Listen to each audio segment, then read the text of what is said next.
ስሙ እንደሆነ ነው።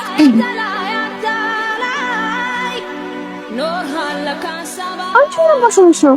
ሰው እባክሽ ሰልፊኝ አናግ እንጂ ምን ሆነሽ ነው? ሴትዮ የሆንሽውን አትናገሪ። እኔ እኮ የሚገነኝ ያምሻል እንዴ አይደለሽም አልኩኝ። እኔ ቀጥሮኝ ከሌላ ሴት ጋር ሲሳሳም ሊያዘው ማንን? ያገልቱ ነዋ ብሩክ። እና ለዚህ ነው የምትናደጂው? እኔ እኮ ቢደና ነገር የተናደድሽ መስሎኝ ዋለው እኮ ሲጀመር መጀመሪያውን ስነግርሽ እኮ አልፈራም ያልሽው አንቺ መሰልሽ። እሱ ልታስተውሽኝ አልፈልግም። እሺ ዋናው አሁን በጊዜ ማየትሽ እኮ ነው። በጊዜ 3 አመት ቀልድ ነው እንዴ?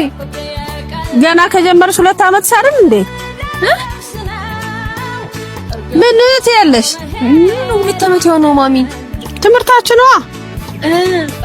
እሱ ነው እንዴ? አዎ እሱማ ከጀመርን 2 አመታችን ነው። በሉ እዚህ ድዳት ታስተውኔ ሄጃለሁ። ቻው ማሚ። በቃ ገብቻለሁ። ጨርሽልኝ ጆሮውን። ይሄ የወሬ ጥማት ድፍት እንዳደርግሽ በሽ ከዚህ በእናትሽ በጣም ጨካኝ ነሽ ሚጋን